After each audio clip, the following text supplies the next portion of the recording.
Good morning, students. This is our lesson number 9, reproduction in animals.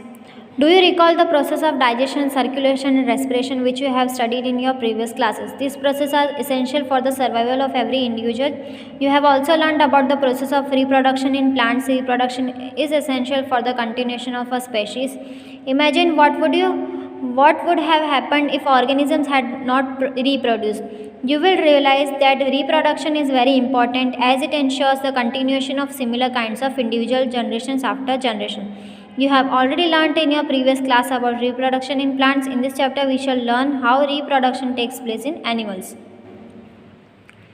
आपने कभी ऐसे recall किया है कि डाइजेशन प्रोसेस और सर्कुलेशन रेस्पिरेशन ये सारी जो हमने प्रीवियस क्लासेस में जो हमने रीड किया है, सारे चैप्टर्स रीड किए हैं, तो ये सारी प्रोसेस भी जैसे हमारी बॉडी के लिए सर्वाइवल के लिए एक इंडिविजुअल पर्सन के लिए ज़रूरी होता है, वैसे ही रिप्रोडक्शन भी प्लांट्स के लिए, एनिमल्स के लिए और दूसरे सारे स्पेशीज़ के लिए भी ज़रूरी होता है. जो लिविंग ऑर्गेनिजम्स होते हैं उनके लिए रिप्रोडक्शन भी एक इम्पॉर्टेंट पार्ट है, क्योंकि उसी से हमारे जनरेशन जो है वो जनरेशन आफ्टर जनरेशन जो है वो आगे बढ़ती जाएगी. So modes of reproduction. Have you seen the young ones of different animals? Try to name some of the young ones by completing table shown in examples. You must have seen the young ones of various animals being born. हमने काफ़ी सारे animals के जो young ones होते हैं, जो उनके छोटे बेबीज़ होते हैं, हमने उन्हें देखा है. Can you tell how chicks and caterpillars are born? How are kittens and puppies bones? Do you think that these young ones look the same before they were born as they do now? Let us find out. Just as plants, there are two modes by which animals reproduce. These are sexual reproduction and asexual reproduction. Now, what is sexual reproduction? Try to recall reproduction in plants which you studied in class 7th. You will remember the plants that reproduce sexually have male and female reproductive parts. Can you name these parts? In animals also, males and females have different reproductive parts of organs. Like plants, the reproductive parts in animals also produce gametes. Gametes भी produce करते हैं. That fuse to form a zygote. Zygote produce करते हैं. It is the zygote which develops into a new individual this type of reproduction. और zygote जो है वो new form में उसे रिप्रोड्यूस करता है और beginning in the from the fusion of male and female. और उसी वजह से जो जाइगोट और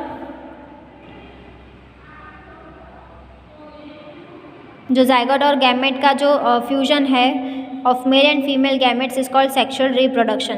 late us find out the reproductive parts in humans and study the process of reproduction in them. Humans में क्या प्रोसेस होती है रिप्रोडक्शन की? Male reproductive organs. The male reproductive organs include a pair of testis, singular testis, two sperm ducts and a penis. The testis produce the male gametes called sperms. और जो testis है वो sperm produce करता है. Millions of sperms are produce by the testis. Look at the figure which shows the picture of sperms. ये आप देख सकते हैं कि इसमें स्पर्म डक्ट होती है पेनिस के थ्रू. Millions of sperms are produced by the testis. Look at the figure which shows the picture of a sperm.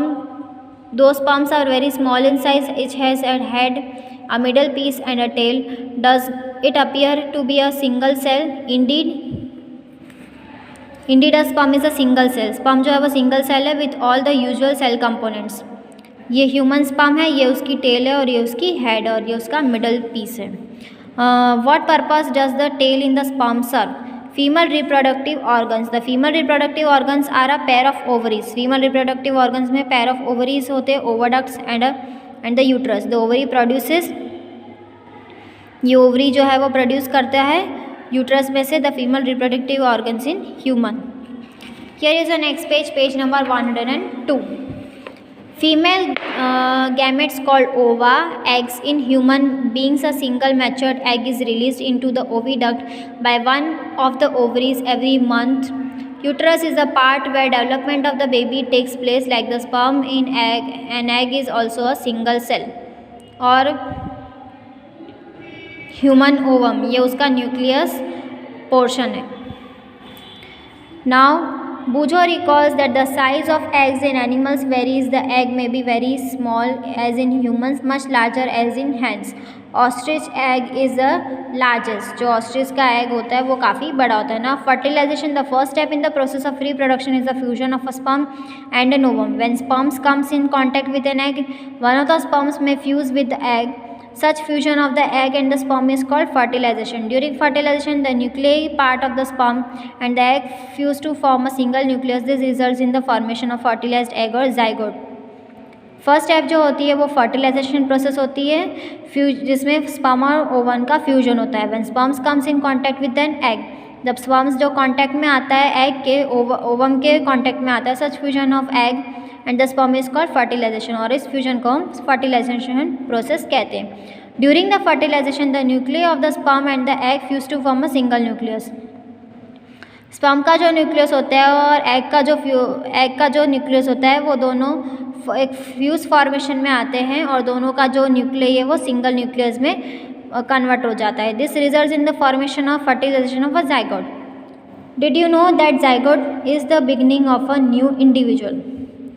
Now this is fertilization process.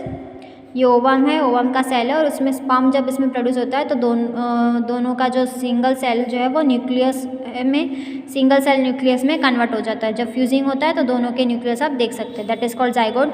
The process of fertilization is the meeting of a cell from the mother and a sperm cell from the father. Egg जो है जो mom का cell होता है और sperm जो father का cell होता है, जब दोनों मिक्सअप होते हैं, फ्यूजन में आते हैं, in the new individual inherit some characteristics from the mother and some from the father. कुछ कैरेक्टरिस्टिक्स जो होते हैं वो कुछ मदर से मिलते हैं और कुछ फादर से मिलते हैं. लुक एट योर ब्रदर और sister, see if you can recognize some characteristics in them similar to those of your mother of your father. Fertilization which takes place inside the female body is called internal fertilization. Internal fertilization occurs in many animals including humans, cows, dogs and hens. Internal fertilization होते हैं human में, cause में, dogs और hands में भी होते हैं. So here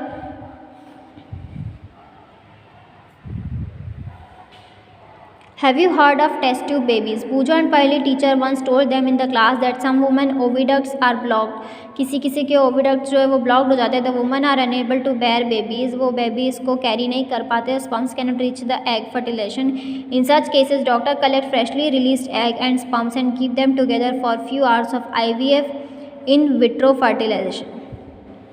in vitro fertilization में उसे रखा जाता है. In case fertilization occurs and zygote is allowed to develop for about a week and then it is placed in the mother's uterus. और उसके बाद उसे मदर के यूट्रस में रखा जाता है. A complete development takes place in the uterus and the babies is born like any other babies. Baby born through this technique are called test tube babies. और इस टेक्निक्स के थ्रू जब baby born करता है that is called test tube babies. This term is actually misleading because babies can not grow in test tube.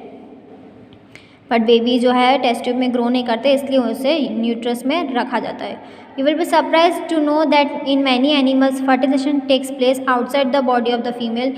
In these animals fertilization takes place in water. Let us find out how this happens. During spring or rainy season, frogs and toads moved to ponds and slow flowing streams when the male and female came together in water. The female lay hundreds of eggs. Unlike hen's eggs, frogs' eggs is not covered by a shell and it is comparatively very delicate. A layer of jelly holds the eggs together. It provides protection to the eggs. Hundreds of eggs वो provide करते हैं और उनका जो egg जो होता है वो जेली होता है, लेयर ऑफ जेली होता है और इसीलिए उन्हें प्रोटेक्ट करना पड़ता है वाटर से. As the eggs are laid to the male deposit sperms over them. Each sperm swims randomly in water with the help of its long tail. और जो स्पर्म है वो उनकी लॉन्ग टेल से वाटर में फ्लोट कर देते हैं. Sperms come in contact with the eggs. This results in fertilisation. और जब वो एग्स के कांटेक्ट में आते हैं और इसी तरह से फर्टिलाइजेशन होता है. This type of fertilisation in which the fusion of a male and female gamete takes place outside the body of the female is called external fertilisation. और इस फर्टिलाइजेशन को हम बोलते हैं external fertilisation. It is very common in aquatic animals such as starfish etc. So here is a page number 104.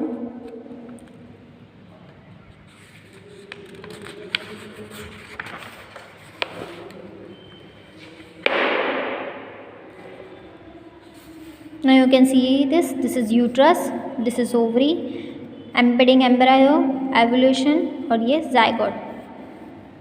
zygote formation and development of an embryo from the zygote, or B, ball of cells enlarged or embedding of the embryo in the uterus enlarged. Now, development of embryo. Fertilization results in the formation of zygote, which begins to develop into an embryo. The zygote divides repeatedly to give rise to a ball of cells. The cells then begin to form groups that develop into different tissues or organs of the body. This developing structure is termed an embryo. The embryo gets embedded in the wall to the uterus for further development. The embryo continues to develop in the uterus. It gradually develops body.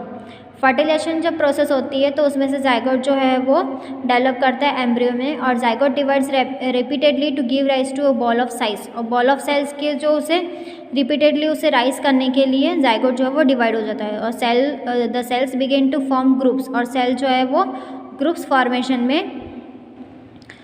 Formation start कर देते हैं. That develops into different tissues, और उससे वो different tissues में develop होते हैं और different organs of the body. This developing structure is termed as embryo, और इस डेवलपिंग स्ट्रक्चर को हम एम्ब्रियो कहते हैं. The embryo gets embedded in the wall of the uterus. जब यूट्रस वॉल में जब वो एम्ब्रियो एम्बेडेड होता है फॉर फर्दर डेवलपमेंट के लिए, the embryo continues to develop in the uterus, और एम्ब्रियो जो है वो कंटिन्यू करता है न्यूट्रस में डेवलप होता है. इट ग्रेजुअली डेवलप्स बॉडी, और धीरे धीरे वो बॉडी में कन्वर्ट कर देता है. It develops body parts such as hands, legs, head, eyes, ears, etc. The stage of the embryo in which all the body parts can be identified is called a fetus. When the development of the fetus is complete, the mother gives birth to a baby. जब पूरा development complete development हो जाता है तो mother जो है वो baby को बर्थ देती है. Now you can see our fetus in the uterus. Internal fertilization takes place in hens also, but do hens give birth to babies like human beings and cows? You know that they do not. Then how are chicks born? Let us find out. Soon earlier fertilization, the zygote divides repeatedly and travels down the oviduct. As it travels down, many protective layers are formed around it. The hard shell that you see in a hen's egg is one such protective layer. After the hard shell is formed around the developing embryo, the hen finally lays the egg. The embryo takes about 3 weeks to develop into a chick. You must have seen the hen sitting on the eggs to provide sufficient warmth. Did you know the development on the chick takes place inside the eggshell during this period? जब internal fertilisation होती है hence में, hence और cows जो हैं वो हमारी तरह बर्थ नहीं दे पाते, तो चिक्स कैसे बॉर्न होते हैं? जब जाइगोट डिवाइड होता है रिपीटेडली और ट्रेवल्स डाउन ओविडक्ट, ओविडक्ट में ट्रैवल करता है. It travels down many protective layers, वो धीरे धीरे काफ़ी सारी प्रोटेक्टिव लेयर्स को पे ट्रैवल करता है और वो फिर वो हार्ड शेल में कन्वर्ट हो जाता है. The egg is one such as a protective layer. After the hard shell, it formed around the developing embryo, और उस वजह से वो एम्ब्रियो डेवलप करता है. The hen finally lays the egg, और hen जो है वो एग को ले करती है. The embryo takes about 3 weeks to develop into a chick, और वो एम्ब्रियो जो है उसे डेवलप करने में 3 weeks लगते हैं जिससे कि वो चिक बन सके. You must have to seen the hen sitting on the eggs and provide sufficient warmth, और इसी वजह से एग जो है उसे sufficient warmth देती है. Did you know that development of the chicks takes place inside the eggshell during this period? After the chick is completely developed, it bursts open the eggshell. और जब चिक कम्प्लीटली डेवलप हो जाता है वो अपने आप ही जो एगशेल को बर्स्ट कर देता है और उसमें से बाहर आ जाता है. In the animal which undergo external fertilisation, development of the embryo takes place outside the female body. The embryos continue to grow within their egg coverings. After the embryos develop the egg hatch, you must have seen numerous tadpoles swimming in the ponds and streams. आपने देखा होगा कि काफ़ी सारे embryo जब वो outside female body में जब वो हैच करते हैं, the embryos continue to grow within their egg coverings, और एम्ब्रियो जो है वो एग कवरिंग्स में ग्रो करता है. और जब एम्ब्रियो डेवलप होता है, एग्स हैच होते हैं, तब आपने देखा होगा कि काफ़ी सारे टेडपोल्स जो है वो स्विमिंग पॉन्ड्स में स्ट्रीम्स में स्विम करते रहते हैं. Now viviparous and oviparous animals, we have learned that some animals give birth to young ones while some animals lay eggs. कुछ जो हैं वो एग्स ले करते हैं और कुछ बर्थ देते हैं. The animals which give birth to young ones are called viviparous. ऐसे एनिमल्स जो कि बर्थ देते हैं उसे हम विविपैरस कहते हैं, और those animals which lay eggs are called ओविपैरस, और जो एनिमल्स एग्स ले करते हैं उसे हम ओविपैरस कहते हैं. So in the next session we are going to start the new topic of this lesson. I hope this video will help you to learn at home. Stay home, stay safe, keep learning and watching this video. Stay tuned till our next session. Bye bye, take care, have a joyful day, have a wonderful day.